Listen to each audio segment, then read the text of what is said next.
Speak, prosodie rate égale, 90%, Brunhilda, reine d'Australie, est décédée déchirée par des chevaux. Son histoire tragique, pleine de puissance, de trahison et de vengeance, vous laissera essouffler. Abonnez-vous et activez la cloche pour ne rien manquer.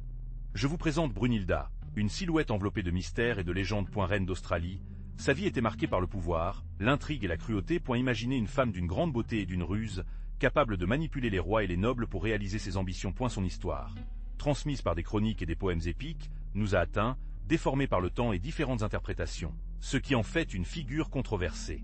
Certains la peignent comme une reine puissante et intelligente, une stratège politique qui a protégé ses intérêts et ceux de sa famille. D'autres, en revanche, le présentent comme un manipulateur impitoyable, responsable des intrigues palatiales et des morts violentes. La vérité est probablement à un point intermédiaire, perdu dans l'enchevêtrement des légendes et des rumeurs qui ont tissé leur histoire au cours des siècles.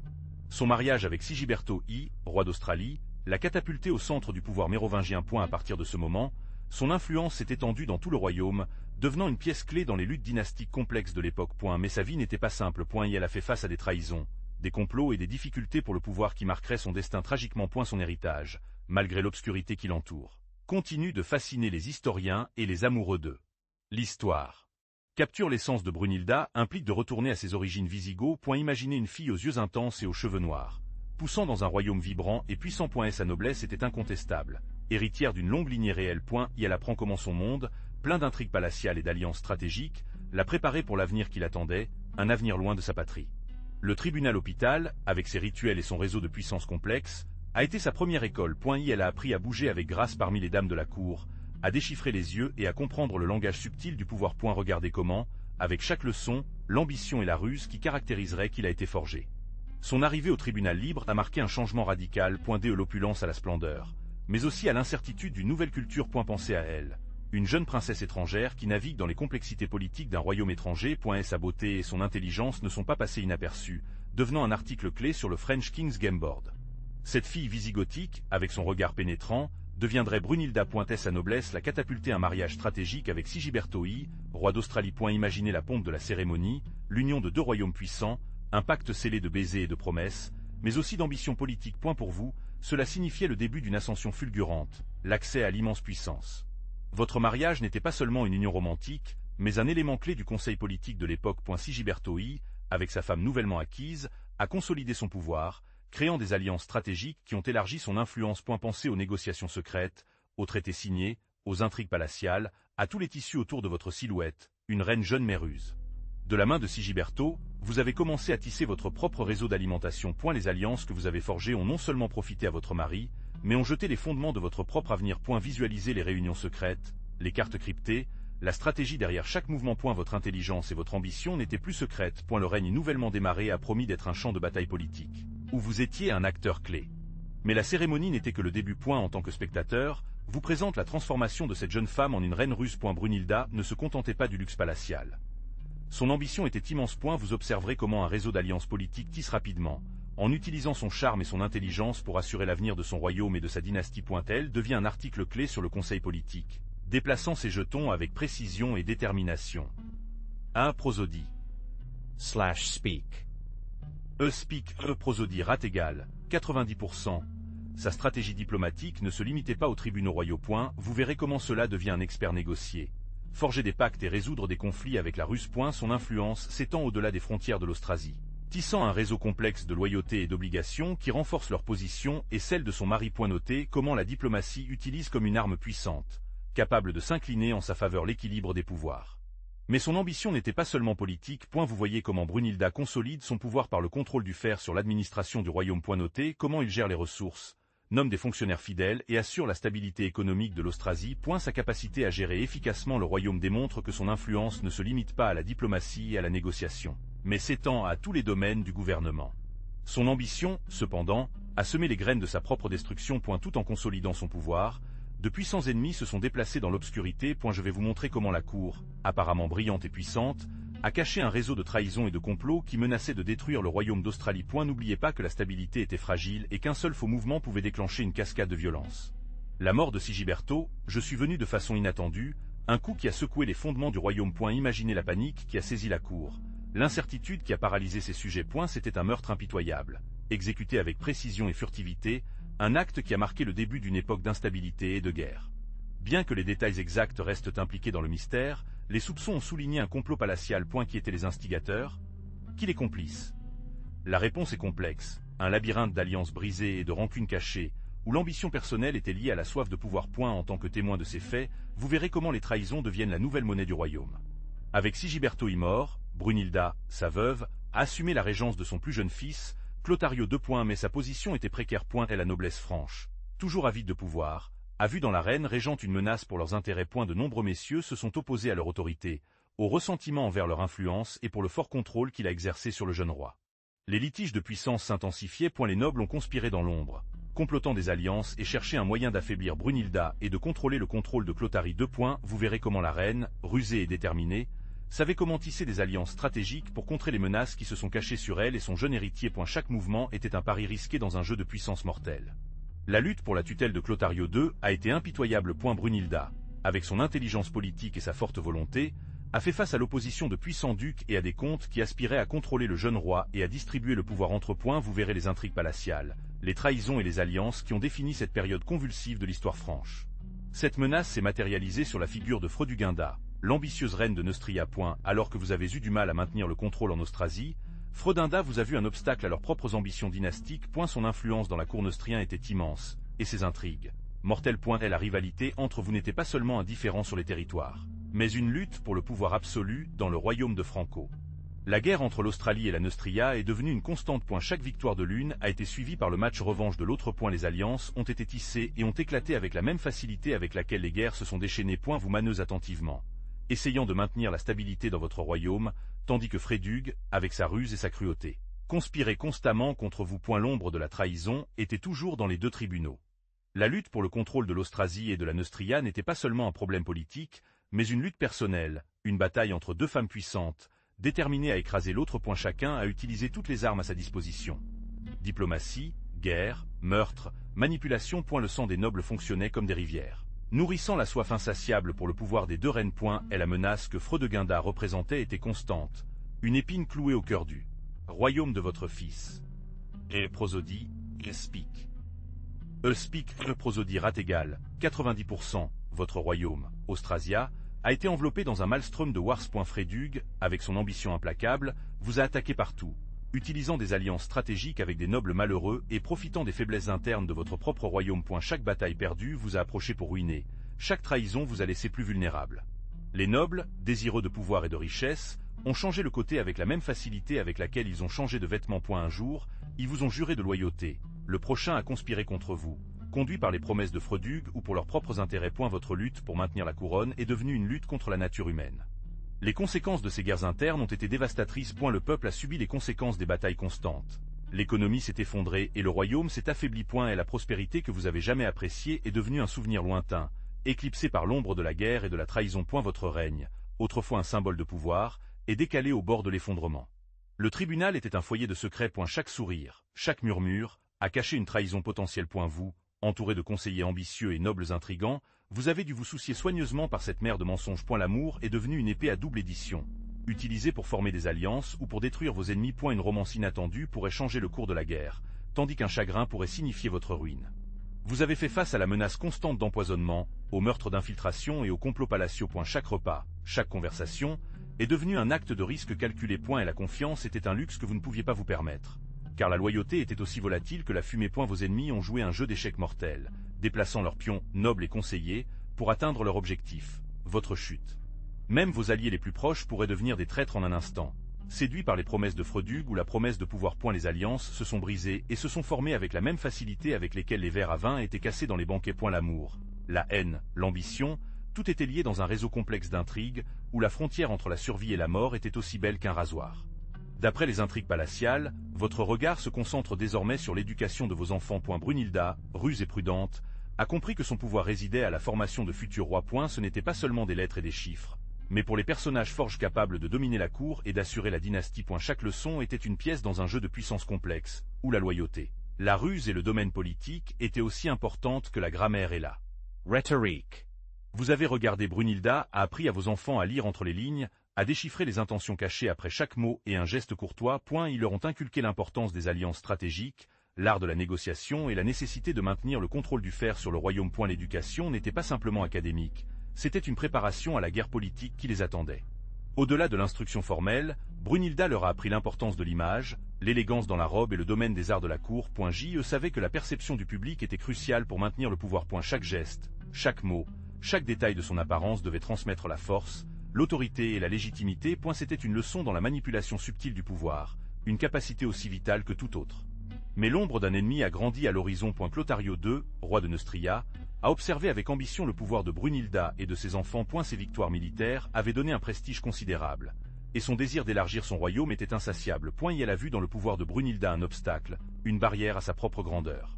Son pouvoir croissant était basé sur une combinaison qualifiée de forces militaires et d'alliances stratégiques. Elle a conquis des territoires et a gagné la faveur des nobles influents, tissant un réseau de loyauté qui menaçait directement la position de Brunhilda. Chaque victoire a été une fente au cœur du royaume d'Australie. L'ambition de Clothario II ne connaissait pas les limites. Elle ne respecte pas la simple expansion territoriale. Il voulait un pouvoir absolu, un contrôle total sur tout le royaume de Franco. Brunhilda et leurs enfants ont représenté une pierre d'achoppement sur leur chemin, un obstacle qui devrait être éliminé afin qu'il puisse atteindre son objectif final. Prosodie, speak. Speak, prosodie rate égale, 90%. L'ambition de Clothario II n'était pas un secret. Vous savez déjà que leur victoire militaire avait renforcé leur position et ont maintenant regardé l'Australie aux yeux de la cupidité. Petit à petit, les nobles qui soutenaient auparavant Brunhilda ont commencé à douter. Clothario promet. La promesse d'un royaume plus stable et moins marqué par des luttes internes était tentante. Le pouvoir de Brunhilda, inchangé dans le passé, a commencé à se fissurer. Un par un, les vassaux fidèles de Brunhilda ont changé le côté. Certains l'ont fait par crainte de représailles cautères, d'autres pour la commodité, séduites par les promesses de richesse et de pouvoir que le roi de Neustria leur a offertes. Le réseau de soutien qui avait gardé Brunhilda au pouvoir pendant tant d'années a été défait comme un fil dans la brise. Son influence, autrefois absolue, a disparu avec chaque noble qui l'a abandonné. L'avance de Clothario II était implacable. Ses armées, renforcées par les nouveaux alliés, se sont approchées des frontières de l'Austrasie. La nouvelle de leur victoire a résonné comme un coup de marteau sur le règne fragile de Brunhilda. Elle a peur a saisi le cœur de ses derniers partisans, et la reine a été de plus en plus isolée, entourée de trahisons et de menaces imminentes de défaite. Son règne, qui a autrefois dominé une grande partie de la France, touchait à sa fin. Ainsi, la puissante reine Brunhilda, habituée au luxe et au pouvoir, a été enchaînée. Sa prison, un endroit sombre et humide, contrastait brutalement avec les somptueux palais qu'il avait rencontrés. J'imagine que pour elle, chaque écho, chaque ombre, préfigura son destin funé. L'éloignement du soleil, l'absence de ses servitudes, tout était une avancée de sa chute. Ces jours sont devenus une attente angoissante. Et la nouvelle de la cour a atteint leurs oreilles comme chuchotement, l'informant des mouvements de Clothario II et de la consolidation de son pouvoir. Chaque rumeur, chaque message, était un coup de couteau dans sa fierté déjà blessée. Et la reine, habituée à la délivrance de peine, n'était plus qu'une prisonnière, à la merci de son ravisseur. N'oubliez pas que malgré sa captivité, son esprit ne s'est pas complètement cassé. La légende dit que même dans l'obscurité de sa prison, il a planifié sa vengeance, bien qu'il savait que ses possibilités étaient minimes. Même ainsi, cette étincelle de résistance, ce dernier souffle de fierté, le gardait en vie, ne serait-ce que dans l'esprit. Ses dernières heures de liberté se sont estompées comme de la fumée. Mais sa légende commençait à peine. De sa cellule, vous avez entendu les rumeurs, les accusations de sorcellerie, l'empoisonnement, le complot contre le roi. Rien à voir avec la vérité, bien sûr, mais les mots, lancés par de puissants ennemis, résonnaient fortement. Ils vous ont accusé de manipuler les rois, de tisser des intrigues dans l'ombre pour maintenir votre influence. C'était une farce, un procès pour se débarrasser de vous. Une reine qui avait osé défier le nouvel ordre. Le procès était une farce. Des témoins, achetés ou intimidés, ont offert de faux témoignages, plein d'exagérations et de mensonges. Il n'y avait aucune opportunité de défense, il n'y avait pas de justice, seulement des machines politiques incessantes en mouvement. Votre silence, votre dignité avant l'ignominie, ne nourrissait que la fureur de vos ennemis. Ils voulaient votre sang et ils allaient l'obtenir. La peine est tombée comme un coup d'état de hache. La mort. Il n'y a pas eu d'appel, il n'y avait pas de clémence. Votre destin a été scellé par l'ambition et la cruauté de ceux qui vous avaient vaincu. Le manque de justice était évident, manipulation politique, sans vergogne. Ils vous ont condamné sans preuve solide, étant simplement une menace pour leur plan d'électricité. Votre condamnation était un message. Personne, pas même une reine, ne s'est débarrassé de la colère de la cour. Ensuite, la phrase est arrivée. Il n'y a pas eu de procès équitable, seulement la décision froide de vos ennemis. Ils vous ont condamné à mort, une mort qui, même pour l'époque, a résonné avec une cruauté inimaginable. Vous imaginez assis dans cette cellule froide, écoutant l'écho de votre propre condamnation, sachant que le soleil regardé par la fenêtre serait le dernier verrait dans la liberté. La brutalité du temps ne connaissait pas les limites. Il n'y avait aucune pitié, pas même un sommet de considération pour votre statut. Pour eux, vous étiez une menace, un morceau dans leur jeu de puissance, et vous deviez être éliminé de la manière la plus impitoyable possible. Elle a été dépouillée de votre dignité, de votre couronne, de tout ce qui vous a identifié comme une reine. Prosodie, speak. Speak, prosodie rate égale, 90%. Votre exécution était un salon public. Une démonstration de pouvoir pour vos bourreaux. L'absence de clémence était absolue. Un échantillon de sauvagerie qui régnait à cette époque. Imaginez que la foule se soit rassemblée. Observant avec un mélange de morbidité et de fascination de votre agonie. Votre souffrance est devenue un message. Un avertissement pour quiconque a osé défier les puissants. La méthode de votre exécution était aussi atroce que inhumaine. Mal aimé vivant par les chevaux sauvages. Votre corps est devenu une toile de douleur et de mort. Une mort lente et atroce, qui a volé votre vie de la manière la plus brutale imaginable. Pouvez-vous imaginer la terreur, la douleur, le désespoir que vous avez ressenti dans ces derniers moments? Ils ont attaché 4 chevaux sauvages, puissants et en fuite. Ces noirs crient comme la nuit agitée, anticipant la boucherie. Et la tension dans l'air était palpable.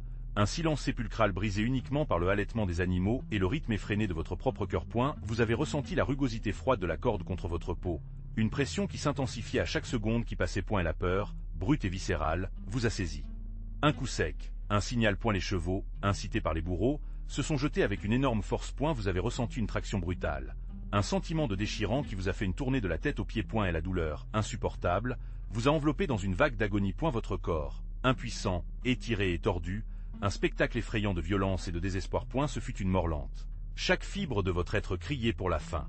Vos os se sont brisés, vos muscles déchirés, votre sang a éclaboussé la terre sèche. Le cri que vous avez essayé de contenir a été perdu dans le rugissement sauvage des chevaux, dans la frénésie de la mort. Votre vision s'est opposée. La douleur est devenue un buzz assourdissant. Et la vie vous a échappé comme le sable entre vos doigts, laissant derrière elle une horreur indescriptible. Et la fin est venue, brutale et implacable, au milieu d'un tourbillon de sang et d'agonie. Mais l'histoire de Brunilda ne met pas fin à sa mort. Son héritage, le tissu dans l'intrigue complexe de la royauté de Mérovingia, a continué à travers ses enfants et petits-enfants. Pensez à l'immense influence qu'il a eue sur les destinations des royaumes entiers, même de la tombe. Ses descendants, légitimes et illégitimes, se sont battus pour le pouvoir, pour le trône, emportant avec lui l'empreinte de sa silhouette controversée. Ces alliances de mariage, soigneusement tissées, ont influencé la politique européenne pendant des décennies. Imaginez les intrigues palatiales, les trahisons, les guerres libérées par le contrôle des territoires et du pouvoir, tous moulés, en partie, par la lignée Brunilda. Son vrai sang, un héritage de pouvoir et d'ambition, s'est propagé sur la carte, laissant un sentier indélébile dans l'histoire. Même des siècles après sa mort, le nom de Brunilda évoque des images de pouvoir, de l'intrigue et une lutte incessante pour la survie. Vous vous demanderez, comment une femme, sous réserve d'une mort aussi brutale, peut-elle laisser une marque aussi profonde? La réponse réside dans l'ambition, la ruse et la forte volonté qui caractérisaient sa vie, un héritage que ses descendants ont hérité et perpétué par leurs actions et leurs décisions. Mais qu'est-il arrivé à la réalité historique de Brunilda après sa mort? C'est devenu une légende. Sa silhouette, enveloppée dans la brutalité de sa fin, a commencé à se développer, à se transformer, à acquérir des nuances mythiques qui ont même éclipsé les faits concrets de son règne. Vous pouvez imaginer comment son histoire, transmise oralement à travers les générations, ornée de détails fantastiques, exagérant sa puissance, sa beauté, sa cruauté. En tant que reine puissante et manipulatrice, elle est devenue une figure presque surnaturelle, une sorcière, un magicien capable d'influencer le destin des royaumes entiers. Son histoire a été mélangée aux légendes d'autres femmes puissantes de l'époque, créant une figure hybride, un caractère complexe qui incarnait à la fois le pouvoir et la mortalité. À travers des poèmes épiques, des chansons et des histoires populaires, l'histoire de Brunilda s'est répandue dans toute l'Europe, s'adaptant à différentes cultures et traditions. Son nom est devenu synonyme de force, de ruse et d'une beauté tragique. En fait, sa légende a transcendé le temps, inspirant même des œuvres littéraires et artistiques des siècles plus tard. Prosodie, speak. Speak, prosodie rate égale, 90%. Ainsi, d'après l'histoire historique brutale, Brunilda est allée dans la littérature. Dans les chroniques médiévales. Sa silhouette a été collectée dans une aura légendaire, parfois comme une reine puissante et ruse, d'autres comme un méchant impitoyable. Imaginez comment les troubadours et les joggers le représentaient dans leurs poèmes épiques, modifiant l'histoire pour l'ajuster à leurs besoins narratifs. Son histoire est devenue un miroir où chaque époque projette ses propres valeurs et préjugés. Dans la littérature postérieure, l'image de Brunilda a continué d'évoluer. Des auteurs tels que les romantiques l'ont considérée comme une figure tragique, victime d'intrigues politiques et de machisme de son temps. Sa force et sa détermination, malgré leur destin cruel, ont résonné avec une sensibilité romantique. Considérez-le comme un symbole de résistance féminine dans un monde dominé par les hommes. Plus tard, dans le XXe et le XXe siècle, Brunilda a été revisitée par des auteurs qui le présentent sous diverses perspectives. Certains l'ont sauvé de l'ombre de la légende noire, offrant une interprétation plus complexe et nuancée de sa personnalité. D'autres l'ont utilisé comme archétype littéraire, explorant des questions universelles telles que le pouvoir, l'ambition et la vengeance. Comment pensez-vous que les auteurs contemporains le verraient? De la légende à l'image. Comment Brunhilda a-t-elle été représentée au fil du temps? À l'époque médiévale, sa silhouette, puissante et controversée, s'est reflétée dans les tapisseries, les manuscrits et les sculptures. Illumination. Pensez à ces anciennes représentations, souvent schématiques, mais qui ont transmis la force de leur personnalité. Imaginez ces scènes, peut-être un peu rugueuses pour nos yeux modernes, mais c'était le reflet de la perception de celui-ci en son temps. Avec le passage des siècles, son image changeait. La Renaissance la décrit avec un plus grand réalisme, bien que même avec un fardeau symbolique. Vous imaginez ces peintures, avec des détails précis dans les robes et les bijoux, mais avec un look qui transmet la puissance et le mystère. Elle le représentait souvent avec des attributs de royauté, mais aussi avec une expression qui suggérait son caractère complexe et contradictoire. Dans l'art moderne, Brunhilda a été revisitée de diverses manières. Certains artistes l'ont représentée comme une victime, d'autres comme une figure puissante et ambitieuse. N'oubliez pas ces interprétations contemporaines, chacune avec sa propre approche, qui nous permettent de comprendre l'évolution complexe de son image à travers l'histoire. Qu'est-ce qui vous suggère l'image de Brunhilda dans l'art actuel? Mais quelle part de ce que nous savons de Brunhilda est vraie? L'histoire, comme vous le savez, est souvent mélangée à la légende, et dans le cas de Brunhilda, la frontière entre la réalité et la fiction est diffuse. Les chroniques de l'époque, écrites par des moines et des courtisans, étaient souvent biaisées par leur propre programme politique ou religieux. N'oubliez pas que Brunhilda était une figure controversée, une reine puissante qui a contesté l'autorité masculine. Cela, en soi, a fait une cible facile pour la diffamation. Les sources qui décrivent leur mort sont particulièrement problématiques. Et la reine déchirée par des chevaux, si vive et brutale, pourrait être une exagération, une façon de diaboliser une figure qui a contesté l'ordre établi. Les historiens modernes discutent si ce destin a vraiment souffert ou si leur mort était plus prosaïque, bien que tout aussi tragique. Il est important de considérer le contexte dans lequel ces événements sont racontés. Alors, comment pouvons-nous séparer la réalité de la légende? La clé est d'analyser les sources avec un œil critique, en comparant différentes histoires, à la recherche d'incohérences et en considérant les biais possibles des auteurs. Nous ne pouvons ignorer la possibilité que l'histoire de Brunhilda ait été manipulée pour servir les intérêts politiques et religieux, ou même simplement pour créer un récit plus attrayant. N'oubliez pas que les légendes persistent, souvent à cause de leur pouvoir narratif, au-delà de leur vérité historique. Alors, où obtenons-nous les informations sur Brunhilda? Principalement des chroniques de l'époque, les textes écrits par des moines et du clergé qui, bien que souvent biaisés par leurs croyances et leur loyauté, nous offrent de précieux flashs de leur vie. Imaginez ces rouleaux épais, pleins d'une écriture élégante mais difficile, disant aux événements d'un royaume en conflit constant. Prosodie, speak. Speak, prosodie Rategal, 90%. Grégorio de Tours, par exemple, un évêque français du 7e siècle, mentionne Brunhilda dans ses histoires franquiches. Bien que son histoire soit teinte par le point de vue de l'Église et ses propres opinions sur la reine, son travail est l'une des sources les plus importantes pour comprendre la période. Considérez-le comme un témoin oculaire, bien qu'un témoin avec ses propres préjugés. D'autres chroniques, plus régionales ou axées sur des familles spécifiques, se réfèrent également à Brunhilda, bien que souvent avec moins de détails. Ces sources fragmentaires, parfois contradictoires, nous obligent à être critiques et à les analyser attentivement, à la recherche de modèles et à corroborer les informations. C'est comme mettre un puzzle avec des pièces brisées et dispersées. N'oubliez pas que nous n'avons pas accès à des lettres personnelles ou quotidiennes de Brunhilda. Ce que nous savons vient de l'interprétation que les autres ont faite de leurs actions et de leur règne. C'est un défi, non? Découvrir la vérité sur une figure aussi complexe à travers des sources indirectes et souvent biaisées nécessite une analyse exhaustive et une bonne dose de scepticisme. Mais quel était exactement l'Empire franco à l'époque de Brunhilda?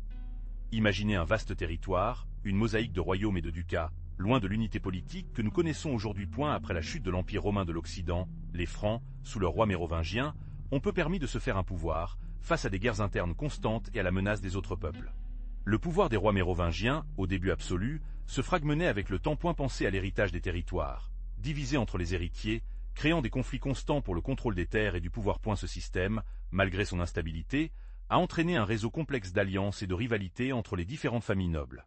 L'influence de l'Église a également été cruciale. Les moines, en plus d'être chroniqueurs, ont eu une grande influence sur la politique, conseillant les rois et agissant comme médiateurs dans les litiges. N'oubliez pas que bon nombre des sources que nous avons à propos de Brunhilda proviennent précisément de ces écrits ecclésiastiques, avec leurs propres interprétations et préjugés. En résumé, l'Empire franco de l'ère Brunhilda était un scénario complexe, un cadre de pouvoir et d'ambition, où la fragmentation politique, la rivalité entre les familles nobles et l'influence de l'Église, a configuré le scénario où les histoires dramatiques du temps se sont développées, y compris, bien sûr, la vie de la reine. Imaginez la fragmentation du royaume franco, un réseau d'alliances et de trahisons. Après la mort d'un roi, la lutte pour le pouvoir a éclaté avec la violence d'une tempête. Frère contre frère, cousin contre cousin, chacun avec leurs propres ambitions, contestés par le trône et le contrôle de vastes extensions de la terre. Brunilda, une femme puissante et ruse, a été enveloppée dans ce tourbillon de guerre civile. Elle, avec son influence et ses alliances, a essayé de tisser un réseau de pouvoir pour protéger ses intérêts et ceux de ses enfants. Mais dans quelle mesure le maelstrom de l'ambition et de la violence qui l'entourait le contrôle? Les batailles se déroulaient, marquées par la brutalité et la trahison. Les armées sont confrontées dans les champs sanguins, laissant une trace de mort et de destruction. Le pouvoir a constamment changé de main, dans un jeu mortel où la loyauté était un concept éphémère et la survie dépendait de la ruse et de la force. Dans ce contexte d'instabilité, Brunilda manœuvrait avec compétence, à la recherche d'alliances stratégiques et à l'utilisation de son influence pour rester dans le jeu du pouvoir. Mais même son ingéniosité et sa détermination ne suffiraient pas à éviter la tragédie à venir. La lutte pour le pouvoir dans le tribunal mérovingien était un jeu impitoyable, et elle, la reine, deviendrait un article clé sur cette planche sanglante. Considérer la société mérovingia comme une pyramide. À eu sommet, le roi, avec son pouvoir absolu, bien que souvent mis au défi par des nobles ambitieux. Ci-dessous, l'aristocratie, les grands guerriers qui contrôlaient de vastes terres et ont exercé une influence considérable. C'étaient les seigneurs féodaux, qui vous ont protégé, ou vous ont détruit, selon leur loyauté. Ci-dessous, les responsables royaux, qui ont géré le royaume, ont collecté des impôts et maintenu l'ordre. Puis vint les paysans, la majorité de la population. Ils ont travaillé la terre, payé des impôts et servi les nobles. Et sa vie était difficile, mais c'était la base de la société. Prosodie, speak. Speak, prosodie rat égale 90%. N'oubliez pas que l'Église a également joué un rôle crucial. Les évêques et les abbés étaient puissants, possédaient des terres et exerçaient une grande influence sur la population. Ils étaient des conseillers du roi et, souvent, des intermédiaires dans des différends entre nobles. Et la religion était un élément fondamental de la vie quotidienne. Imaginez donc une société hiérarchique où le pouvoir a coulé du roi vers le bas, à travers les nobles, les fonctionnaires et l'Église. Une structure complexe, pleine d'alliances, de trahison et d'une lutte constante pour le pouvoir. Un monde où la survie dépendait de votre position dans la pyramide. Mais retournez à Brunilda, imaginez l'influence de l'Église dans ce monde. Ce n'était pas seulement une question de foi, mais d'un véritable pouvoir politique. Les évêques, puissants seigneurs féodaux, possédaient des terres et ont exercé une énorme influence sur la population. Ils étaient des conseillers des rois, médiatrices souvent dans les litiges et les conflits. Considérer l'Église comme un acteur clé du mérovingien gameboard, avec ses propres intérêts et stratégies. Les monarques mérovingiens, bien que puissants, avaient besoin du soutien de l'Église pour légitimer leur règne. Et la bénédiction d'un évêque a importé beaucoup plus que vous ne pouvez l'imaginer. Un roi sans le soutien de l'Église était un roi vulnérable, facilement remis en question par ses ennemis. Par conséquent, l'Église a eu une influence sur les décisions les plus importantes du royaume. L'Église a non seulement influencé la politique par le biais du conseil direct, mais aussi par l'éducation et la culture. Les monastères sont devenus des centres d'apprentissage, où les vieux textes ont été copiés et préservés, gardant la tradition écrite en vie. Cette influence culturelle, à son tour, a renforcé son pouvoir politique et idéologique. N'oubliez pas que la religion était un élément fondamental de la vie quotidienne, imprégnant tous les aspects de la société mérovingia. Mais quel rôle était une femme comme Brunilda devant la cour mérovingienne? Imaginez un monde où l'influence féminine, bien que limitée par les normes sociales de l'époque, pourrait être décisive. Brunilda, à travers son intelligence et sa ruse politique, a réussi à devenir une figure clé, gérant les fils de pouvoir de l'ombre, conseillant les rois et manipulant les alliances. Bien que son pouvoir n'était pas officiel, son influence était indéniable. Les femmes en justice, si elles appartenaient à des familles nobles, avaient accès à des informations et des cercles de pouvoir, en mesure d'exercer une influence considérable sur les décisions politiques, par le conseil, la persuasion et la manipulation. Brunilda l'a démontré avec une maîtrise. Son mariage avec un roi lui a fourni une position privilégiée, dont il a tissé son réseau d'influence. Cependant, rappelez-vous que son rôle n'était pas exempté de risques. Le monde politique mérovingien était brutal, et une femme avec une telle ambition et un tel pouvoir avait de nombreux ennemis. La vie en cour était un jeu dangereux, où la loyauté était des trahisons volatiles et fréquentes. Brunilda, héroïne ou méchant? C'est la question que beaucoup se posent lorsqu'ils étudient leur vie. Vous aurez soulevé cela vous-même, non? L'histoire, comme vous le savez, est écrite par les vainqueurs, et dans le cas de Brunilda, leurs ennemis étaient nombreux et puissants. Elle l'a peinte comme une femme ambitieuse et manipulatrice, même cruelle, responsable des guerres et des intrigues qui ont déchiré le royaume de Franco. Mais que se passe-t-il si l'histoire que nous connaissons n'est qu'une partie de la vérité? Pensez à son intelligence, sa capacité politique à naviguer dans un monde dominé par les hommes. Elle a protégé ses enfants, s'est battue pour ses droits et pour le pouvoir de sa famille. Peut-être que leur rusée et leur détermination ont été interprétées comme du mal par ceux qui craignaient leur influence.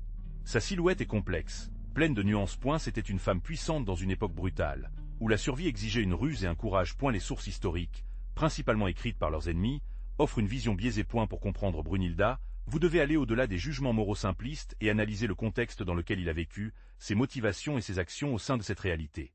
Mais qu'est-ce que Brunilda aujourd'hui? Son impact, bien qu'enveloppé dans la légende et la controverse, est indéniable. Pensez à la France que vous connaissez. ses royaumes, ses dynasties, ses conflits. Tout ce qui a été affecté, directement ou indirectement, par les décisions et les actions de cette reine de Wisigoth. Leur héritage s'étend au fil des siècles, influençant la formation des royaumes francs et les luttes de pouvoir qui les ont modelés. Prosodie, speak. Prosodie rat égal, 90%, les guerres et les alliances qu'elle a forgées, les intrigues palatiales dans lesquelles il a été enveloppé, les différents dynastiques qui ont alimenté, tout a contribué à la configuration politique de la France que nous connaissons. Sa silhouette, quelle que soit votre opinion à ce sujet, est devenue un élément clé de l'histoire de la région, influençant la succession des rois et la formation de futurs États. Elle est un personnage clé pour comprendre l'histoire complexe de la France. Même sa mort tragique, si brutale et symbolique, est devenue un élément fondamental de sa légende et a perpétué sa figure dans l'imaginaire collectif. Son histoire, pleine de pouvoir, d'ambition et de violence, nous rappelle la complexité de l'époque et le rôle crucial que les femmes ont joué, bien que souvent réduits au silence ou déformés, dans la construction des grands empires et royaumes d'Europe. Brunilda demeure, malgré les siècles, un caractère fascinant et controversé. Contrairement à de nombreuses reines de l'époque, qui étaient souvent des personnalités plus passives du conseil politique, vous verrez que Brunilda était un article clé, un acteur stratégique. Son ambition et sa capacité à manœuvrer dans la cour mérovingienne complexe la distinguaient. Alors que d'autres reines se sont concentrées sur l'administration à domicile et la parentalité, Brunilda était directement impliquée dans les guerres, les alliances et les intrigues palatiales. Son influence s'étend au-delà des murs du palais. Pensez aux reines qui ont épousé la commodité politique, souvent avec des hommes beaucoup plus âgés ou avec des personnalités conflictuelles. Brunilda, bien qu'il s'est également marié pour des raisons politiques, a démontré une forte volonté et une grande puissance pour influencer les destinations de ses maris et de ses enfants. Elle ne se limitait pas à être une figure décorative, mais activement participé à la prise de décision, quelque chose de rare pour les femmes de leur temps. Son rôle était plus similaire à celui d'un véritable conseiller que celui d'une simple reine de consort. Cependant, son influence a également eu ses conséquences. Contrairement à d'autres reines qui ont demandé la stabilité par la diplomatie et la négociation, Brunilda a été impliquée dans des conflits et des guerres ouverts, cherchant à étendre leur pouvoir et celui de leur famille. Cette agressivité politique, bien que inhabituelle et puissante, en a fait une figure controversée, un personnage qui a remis en question les normes sociales de son temps et qui, finalement, a payé un prix élevé pour son ambition. Sa mort, bien que cela semble une fin sanglante et brutale, n'était pas le point final. Vous verrez, l'élimination de Brunilda a provoqué un tremblement de terre politique en Austrasie. Pendant des années, c'était la force de stabilisateur, le stratège qui maintenait l'équilibre, malgré les luttes de puissance constantes. Avec lui à l'extérieur du conseil d'administration, le royaume a plongé dans une période d'instabilité sans précédent. La mort de Brunilda a déclenché une lutte féroce pour le pouvoir entre les différents clans nobles. Chaque faction, anciennement contrôlée par son jeu politique qualifié, a maintenant vu l'occasion de monter. Vous verrez comment le royaume a été fragmenté, plongé dans une guerre civile qui a duré des années, laissant derrière lui une trace de destruction et de mort. L'impact de son exécution s'est senti bien au-delà des frontières de l'Austrasie. Ses alliances et son inimitié avaient tissé un réseau complexe sur tout le territoire de Franco. L'absence soudaine de son influence a déstabilisé l'équilibre fragile des pouvoirs entre les royaumes voisins, provoquant une série de conflits et d'invasions qui ont marqué le déclin de la dynastie mérovingienne. Bref, l'exécution de Brunilda n'était pas simplement un acte de violence. C'était un catalyseur pour des changements profonds et dévastateurs dans la politique franche. Sa mort a ouvert une boîte Pandora, déclenchant une ère d'instabilité, de guerre et de déclin qui marquerait pour toujours le sort des royaumes mérovingiens. Vous comprendrez que votre héritage, bien que tragiquement fini, continue de résonner au cours des siècles. Avec la mort de Brunilda, une cascade d'événements qui a marqué le déclin inexorable de la dynastie mérovingienne a été déchaînée. Vous verrez, son influence, bien que brutale, avait maintenu un équilibre fragile des pouvoirs. Sa disparition a laissé un vide que l'ambition des nobles se remplissait rapidement, affaiblissant le pouvoir réel et ouvrant les portes aux luttes internes. Prosodie, speak. Prosodie rat égal, 90%, les rois frankish, successeurs de Clouvéo, sont devenus des figures de plus en plus faibles, des marionnettes entre les mains des puissants boutures du palais. Ces majordomes, initialement désignés pour administrer les affaires du royaume, ont accumulé progressivement le pouvoir, éclipsant les monarques au point de les transformer en simples symboles. La fragmentation du royaume franco dans les petits royaumes, comme l'Australie, la Neustria et Bourgogne, a exacerbé la situation davantage. Chaque royaume a plongé dans ses propres différends internes, affaiblissant l'ensemble et facilitant l'apparition de nouvelles puissances régionales qui contesteraient l'autorité du roi. Vous verrez comment un empire s'est effondré. Le poids des guerres civiles constantes, les invasions et l'inefficacité des rois mérovingiens ont conduit à une profonde crise politique et sociale. Et la noblesse, de plus en plus puissante, faisait face à un réel pouvoir, déchirant le tissu même du royaume. Cette période de décomposition a jeté les fondements de l'émergence d'une nouvelle dynastie, les Carolingiens, qui finirait par reléguer Mérovingia à une mémoire simple. Mais l'histoire de Brunilda n'a pas mis fin à sa mort. Et sa légende, tissée de fils d'ambition, de pouvoir et de cruauté, a duré au cours des siècles. Vous pouvez en trouver des traces dans la littérature, le cinéma et même les jeux vidéo. Imaginez comment votre silhouette, enveloppée de mystères et de controverses, a inspiré des artistes et des écrivains depuis des générations. Pensez aux nombreuses œuvres qui l'ont considérée comme une muse, la transformant en une reine puissante, parfois impitoyable, d'autres fois victime de circonstances. Son image, souvent déformée par le passage du temps et de l'interprétation artistique, continue de fasciner et de générer un débat. Aujourd'hui encore, son nom résonne, évoquant des images d'intrigues palatiales et des luttes pour le pouvoir. Son histoire, racontée et rappelée, a transcendé les frontières du temps et a été intégrée dans l'imaginaire collectif comme symbole d'une époque convulsive et fascinante. Vous, connaissant l'histoire de Brunhilda, vous êtes confronté à un personnage complexe, une reine qui a contesté les règles de son temps. Et sa vie, marquée par le pouvoir et les intrigues politiques, nous permet d'apercevoir l'espace limité que les femmes avaient dans la haute noblesse de Mérovingia. Malgré son influence et son ambition, Brunhilda a fait face à une société patriarcale qui l'a condamnée par la force et la détermination. Pensez Y. Combien d'histoires de femmes ayant un tel pouvoir ont été perdues dans les annales de l'histoire? Le récit historique, souvent écrit par des hommes, a tendance à faire taire ou à minimiser les contributions des femmes. Brunhilda, malgré sa fin tragique, devient un symbole de résistance féminine à un système oppressif. Son histoire, bien que teinte de violence et de cruauté, nous invite également à réfléchir sur le rôle des femmes dans la construction du pouvoir. Brunhilda, avec ses alliances stratégiques et sa lutte pour maintenir son influence, nous montre à l'époque une petite facette explorée de la direction féminine. Comment se passerait l'histoire si des femmes comme elle avaient eu plus d'opportunités? Alors était-ce vraiment déchiré par les chevaux? C'est la question qu'il me pose le plus. Et la vérité est complexe. Les chroniques médiévales, souvent exagérées et pleines de propagande politique, décrivent leur mort de cette manière brutale. Mais le manque de sources contemporaines fiables nous laisse avec de nombreux doutes. Était-ce une punition officielle, une vengeance personnelle ou une légende créée pour discréditer une figure aussi puissante? Un autre doute fréquent concerne son rôle dans la politique franche. Était-ce une simple reine manipulée ou un stratège rusé? Brunhilda était une pièce clé du jeu de puissance de l'époque, tissant des alliances et faisant face à ses ennemis avec des renseignements. Ses actions, bien que parfois cruelles, reflètent la brutalité du temps et la nécessité de survivre dans un monde dominé par les hommes. Et enfin, comment pouvons-nous séparer la légende de la réalité dans son histoire? C'est la tâche de tout historien. Nous devons analyser les sources disponibles, en tenant compte de leur contexte et de leurs possibles biais. L'histoire de Brunhilda reste donc une énigme fascinante, un puzzle qui nous invite à enquêter et à remettre en question ce que nous pensons savoir. Prosodie, Speak. Speak, prosodie rate égale 90%. Alors, que pouvons-nous conclure sur Brunhilda? L'histoire, comme vous le savez, est pleine d'ombres. Ce qui est vrai, c'est que sa vie était un tourbillon de pouvoir, d'intrigue et de violence. Une femme qui a contesté les conventions de son temps, une reine qui régissait fermement dans un monde d'hommes. Sa fin, quelle que soit la vérité après la légende, nous parle d'une époque brutale et d'une figure énigmatique qui continue de captiver des siècles plus tard. L'image de Brunhilda déchirée par les chevaux est choquante, non? Mais au-delà de la morbidité, il nous invite à réfléchir à la manipulation de l'histoire, sur la façon dont les chroniques, écrites par les vainqueurs, peuvent déformer la vérité pour servir leurs propres intérêts. Peut-être que la brutalité de la légende cache une réalité plus complexe, une lutte pour le pouvoir qui transcende la vie de la reine. Quelle que soit sa mort, Brunhilda reste un symbole. Un symbole du pouvoir féminin dans un temps dominé par les hommes, un symbole de résistance à l'adversité, un symbole mystère qui persiste au fil du temps. Son histoire, bien qu'enveloppée dans les légendes et les contradictions, nous rappelle l'importance de remettre en question les récits dominants et de rechercher la vérité, aussi insaisissable. Avant de dire au revoir, je tiens à vous remercier d'être venu ici. J'espère que vous avez apprécié ce voyage à travers la vie de Brunhilda, une femme aussi fascinante que controversée. N'oubliez pas que l'histoire, en particulier celle de ces temps éloignés, est souvent pleine d'interprétations et de débats. Pour créer cette vidéo, j'ai basé sur un large éventail de sources, des chroniques médiévales aux études historiques modernes. Certaines des œuvres les plus importantes que j'ai consultées sont dans la description de la vidéo. Alors consultez si vous souhaitez approfondir le sujet. Je veux souligner le travail des historiens qui ont consacré des années à enquêter sur la figure de Brunhilda, démêlant la vérité entre les mythes et les légendes. Ces œuvres ont été fondamentales pour comprendre la complexité de cette reine et son temps. Leur nom, vous les trouverez également dans la description.